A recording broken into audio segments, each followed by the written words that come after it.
اول حاجه خالص ما تدخلش نقاش مع اي بني ادم مهما بلغت درجه حكمته.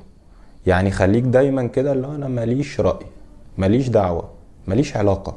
فاهم؟ يعني انا اهلاوي جدا وبحب الاهلي، اهلاوي ابا عن جد، بس ما استحملش اشوف الزمالك بيخش في جون ولو اوفسايد.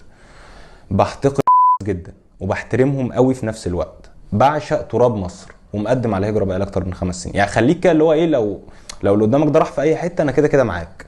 فاهم؟ ورايك احتفظ بيه لنفسك، لان الناس كده كده هتفاصل معاك فيه مع ان هو رايك، بس ما وجهه نظرك ما تعرضهاش على حد يعني. خليها بتاعتك انت.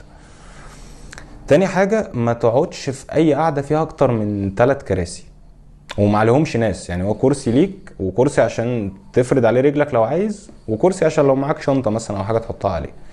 باستثناء بعض التجمعات كده احنا بنبقى مجبرين عليها.